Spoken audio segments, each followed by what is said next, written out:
All right, everybody, Coach Edgar here, just trying to take everybody through the summer warm-up. We've got Shayla France here, multiple-time national champion, and we're just going to kind of go through a couple of these. Shayla's just going to do 2 to 3 reps of anything. If you still have questions after watching this YouTube video, feel free to get a hold of me. So Shayla's going to start out with number 2 on the list. We're going to assume she's already jogged, and start out with 3 to 4 fingertip push-ups.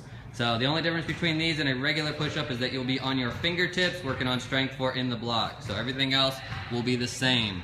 From there, Shayla will move to a new one for most of you that is called cats. So you'll be on all fours like normal. You will breathe in as your back goes up, and then you'll release the breath out as your back comes back down to starting position.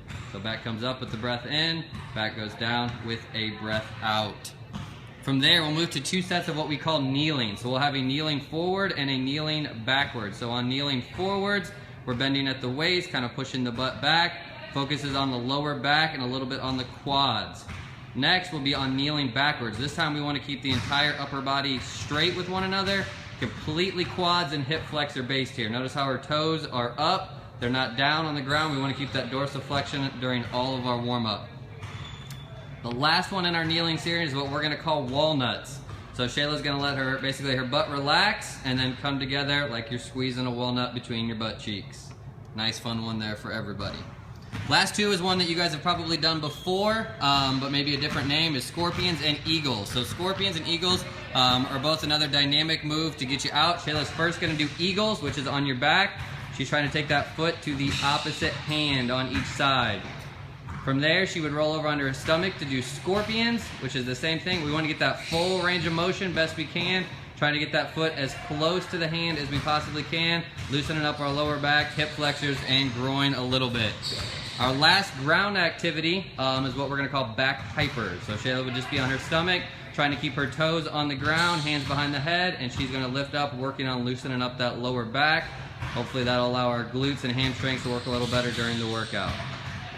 At that point, you'd be completed with the ground part of it. We would then go to leg swings. Shayla's just going to show you real quick what forwards and sideways means. Obviously, we're doing these with both legs. Sideways, we're getting that full range of motion. If she's getting that high coming off of a hamstring injury, should give you an idea of how much range of motion we want. We're also going to get the side. Just go ahead and switch to the other leg. Go ahead and switch to side. And then we'll do the same thing with the side. Again, bigger range of motion as you can get, forward and backwards there.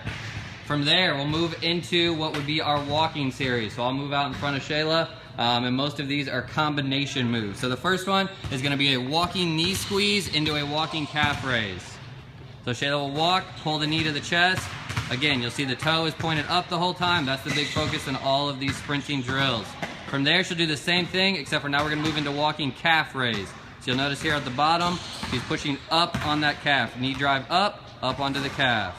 Good. Go ahead and walk out of it. From there, we're going to do walking toe touch into walking toy soldier. So first would be toe touch. So she'll take a step, back leg's going as straight as it can behind her, and trying to touch both hands down towards the ground. Working out the hamstring. Same idea on the other side of it would be toy soldiers. She's going to walk, but now she's going to try to touch her hand to the opposite foot, or you can do it two-handed as she's doing here. But we're just trying to get that full range of motion there out of the hamstring and the hip flexor. Good. From there, she'll just go into regular calf raises. We have a three sets of 10 here, so she'll do regular calf raises. She'll do the same thing with her toes pointed in, and then she'll do the same thing with her toes pointed out. So that should have you through number 13 on our list. Our next one, I have to go down a little bit farther, is backwards run. So this is not a back pedal. If you notice while she's going, she's going to get her heel to her butt best she can and then reach back with the foot. Notice how the foot is reaching back each time. We want a little bit of extra stretch there in the quad as we're going. So that is our backwards run. Backwards run.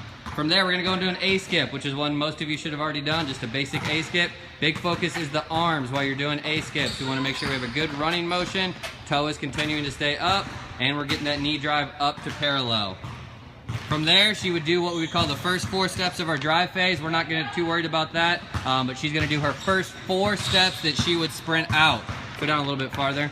The other one that's probably new for a lot of you is 1, 2, 3 high knee. Most of you have probably done that single leg. Shayla's going to show you that we do that double leg here. So she'll switch back and forth. You notice she's using both the right and the left leg as she goes. 3 steps, and then driving the knee up. It's not a kick out, nothing is different, except for we're pulling the knee up a little bit higher than we normally would. From there, she would go into what we call our high knees and butt kick. So high knees should be a simple one for most of you. We're just driving the knees up, toe stays up, hips are underneath her, everything looks good there. Good, and then she'll turn around and come back with a nice light butt kick. Again, we're not flicking on butt kicks, we're pulling. It's very similar to the high knee. There's not a big difference between this and the high knee that we're doing here. She would then go into her first 6 steps of her drive phase. Again, we're not gonna have her do that. We should know how to do that. First 6 steps sprinting out, and then we've got 4 exercises left that may be new for some of you, or just some different terms. So the next one would be our straight leg shuffle. On straight leg shuffle, it is a quicker, the legs are staying straight, but she's pulling back quickly. We're not trying to move very far at a time. And then her next one will be the same idea, but we're gonna go into a straight leg bound. So now we're actually trying to almost run with a straight leg motion, but we're still focused on pulling back.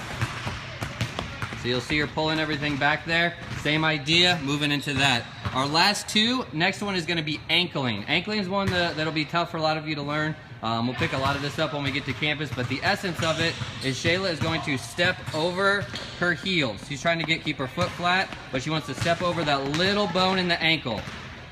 From that, she would have sprinted out, but we're not too worried about that. Come back and do ankling one more time just so everyone can see it. Again, we're stepping the foot over the ankle bone. That's what we're looking for here. You'll see her stepping over that ankle bone. Some people might call these dribbles. You've heard it called different things, dribbles or ankling, step overs. There's multiple things that people call that.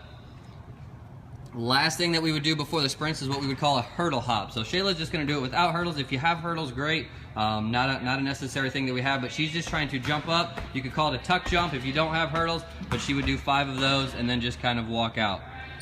She would finish that off with a 30-meter, 60-meter, and 90-meter sprint that would kind of finish off the warm-up. But that should give you guys a general idea. The thing that you'll notice is that Shayla was doing everything back to back to back. So if you're looking at this warm-up, again, we want a 10 to 15-second break between everything, but she's warming up at a really high level. If you have some of those sprint sessions, the hill day, you're going to want to go through all these at a really high level. Again, if you guys have any questions, feel free to text or call me. Thanks.